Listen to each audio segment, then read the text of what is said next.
3 खाइयां हैं जिनमें चलते तो बहुत लोग हैं पर गिर जाते हैं, इन खाइयों से नहीं निकल पाते।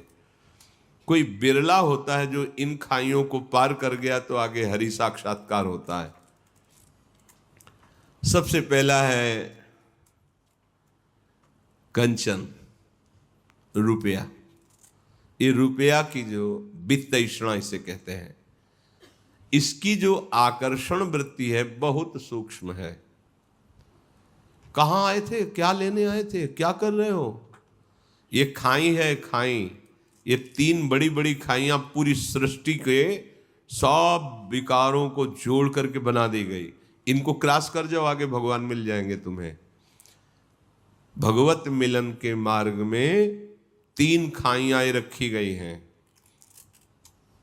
पहला है कंचन, बचो, कभी इसके स्वामी बनने की चेष्टा मत करना, सर्वनाश कर देगा ये।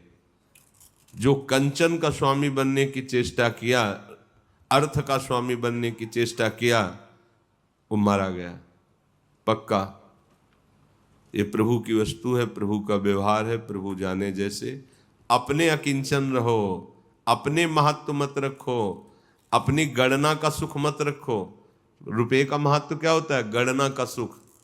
कितने हो गए? इतने इतने इतने। यही धन की प्रीता तुम्हें हरि से विमुख कर देगी। अगर आप इससे चित्त को हटाकर प्रभु में, तो देखो चक्रवर्ती सम्राट अम्बरीश जी हैं, खजाना का खजाना है। ऐसा थोड़ी कि वो बांध लिया उनको, नहीं, क्योंकि हरिनाम में प्रियता है। तो देखो उपासक, कंचन वाली खाई से बचना है, निकलना है, गिरना नहीं इसमें। कंचन कोई छोटी मोटी वस्तु नहीं है, बहुत बहुत बहुत सावधानी। फिर दूसरा है पुत्रैषणा, अर्थात कामिनी, अर्थात काम, काम भाव। ये वो बड़ी खाई है जो बड़े बड़ों को गिरा देती है। अगर आपके अंदर, सबके अंदर होता है, आपके अंदर का मतलब सबके अंदर होता है, कामाकर्षण सबके अंदर होता है, क्योंकि शरीर की रचना भी उसी से हुई है। काम संकल्प से ही इस शरीर की रचना हुई, तो स्वाभाविक इसमें परमाणु है कामाकर्षण के। इन्हीं को मिटा दे सो महात्मा। हमारा लक्ष्य है प्रभु की प्राप्ति। हो सकता है हमसे चूक हो जाए, हो सकता है हम उधर आकर्षित हो जाए, हो सकता है हमारे फिसलने वाले चांस आ जाए, पर हमको ये लक्ष्य रखना है, हम प्रियालाल के लिए निकले थे, ये हमसे गलती क्यों हो रही, तो आप सुधर जाओगे। जन्म से कोई निष्काम नहीं होता, इसलिए ये बात कह रहे हैं कि जैसे आज हमने वेश रखा, आप सामने वाला तो साधु देख रहा है, लेकिन वे नहीं समझ पा रहा कि अभी अभी इसने परमार्थ में कदम रखा है, इससे गलती हो सकती है, इससे चूक हो सकती है। संसार क्षमा नहीं करता, ये तो परमार्थ का पथिक जो चलता है वो जानता है कि ये समस्या बहुत बड़ी समस्या है, छोटी समस्या नहीं है। पर हमें इसे बहुत बड़ी मानकर हार भी नहीं जाना है, इससे विजय पाना है।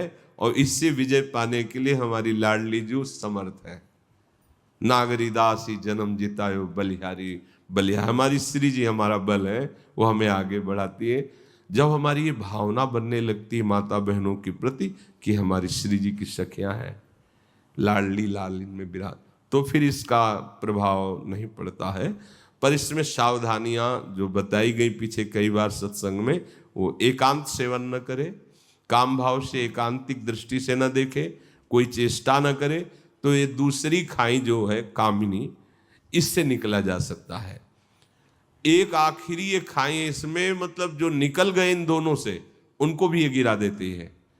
मान, कीर्ति, प्रतिष्ठा, यश, ये बहुत जोर की है, बहुत जोर की। मतलब ऐसे कोई एक आध निकल पावे नहीं, इस खाई में तो गिर ही जाता है। प्रशंसा, प्रतिष्ठा, गौरव, मान, सम्मान, ये वो फिसलन है जो आखिरी मंजिल से गिरा देती है, आखिरी मंजिल से। इसलिए अति दैन्य भाव होकर इन तीनों प्रकार की ऐषणाओं पर विजय प्राप्त करे। कंचन, कामिनी, कीर्ति, वित्तैषणा, पुत्रैषणा और लोकैषणा। जिसने अपनी इंद्रियों को शांत कर लिया है, और सारी चेष्टाएं एकमात्र प्रभु की प्रसन्नता के लिए भजनमयी हो रही। धन्य है उनका जीवन। इसके अलावा सबका जीवन, कह रहे शेषास्तु भ्रम निलये परिभ्रमंती, सब भ्रम में अपने जीवन को नष्ट कर रहे हैं, भ्रमित हो रहे हैं। परमार्थ है शब में प्रभु का दर्शन करने की वृत्ति वाला, और अहम का स्वरूप है सबसे बड़ा बन करके हमारा नाम, हमारा यश, हमारा सिद्धांत, हमारा उपदेश अद्वितीय। दिशा गलत हो रही है। ये बहुत सूक्ष्मता का विषय है। बाहर से तो कोई नहीं समझ पाएगा, अंदर से आप देखिए। आप क्या देखने चले थे? सर्वम खलमिदम ब्रह्म। बहुत सूक्ष्म विषय है, बहुत सूक्ष्म विषय है। उपासक ध्यान दे। आदौ विजित्य विषयान मदमोह राग द्वेषादि शत्रुगण माहृत योग राज्या ज्ञात्वामृतम समनुभूत परात्म विद्या कांता सुखावत गृहे विचरन्ति धन्या। वो धन्य है जिसने पहला कदम जमा दिया, मोह का नाश करके, मद का नाश करके, राग का नाश करके, द्वेष का नाश करके इन शत्रुओं पर विजय प्राप्त की। धन्य है उसका जीवन।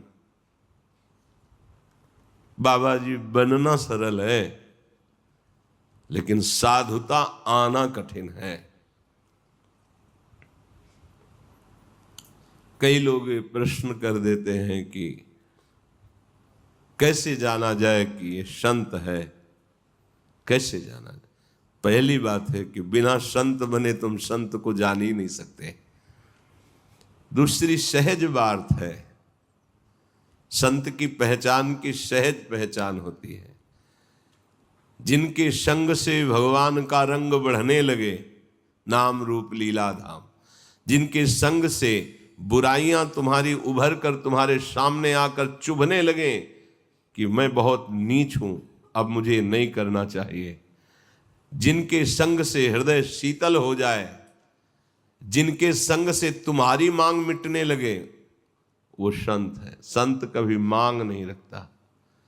उसके संग से तुम्हारी मांग पूर्ण हो जाएगी, तुम्हारे अंदर इच्छाओं का नाश हो जाएगा। जो इच्छा रखता है वो संत कैसे हो सकता है?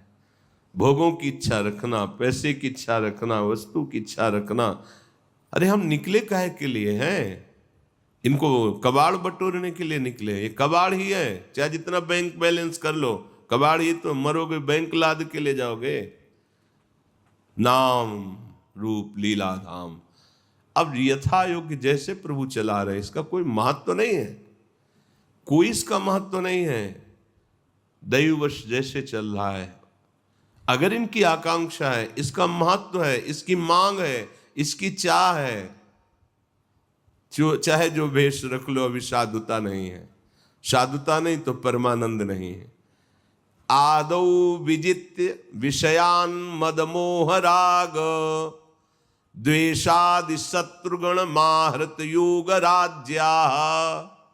सबसे पहले साधु को चाहिए, उपासक को चाहिए, विजित्य विषयान मदमोह राग द्वेषा।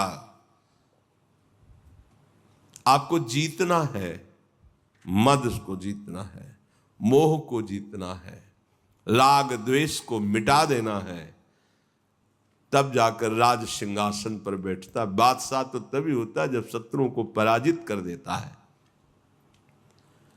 आपने तो अभी पराजित करने की ठाना ही नहीं है, आप तो इन्हीं की चाह कर रहे हैं। फिर कैसे आप बादशाह हो जाएंगे? बिना शत्रुओं को परास्त किए बादशाह के? चाह मिटी, चिंता मिटी, मनुआ बेपरवाह, जिनको कछु न चाहिए वो साहन के शाह। सुरपति नरपति लोकपति, जिनके भावे घास, रहे परम आनंद में तज सबही की आस।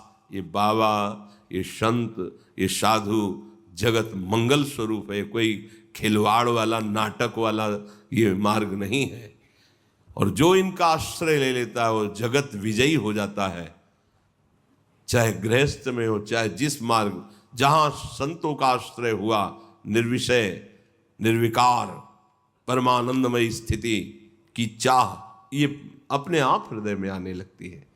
देखो उपासक, मद मोह राग द्वेष आदि शत्रुओं को जीत करके अपने स्वरूप साम्राज्य में स्थापित, हे परमानंद का मार्ग है, ये घिघियाने का मार्ग थोड़ी है। अमृत पद का अनुभव से होता है ये सब। जो इंद्रियों को शांत कर लिया, राग द्वेष पर विजय प्राप्त कर ली, वो अमृत पद पे।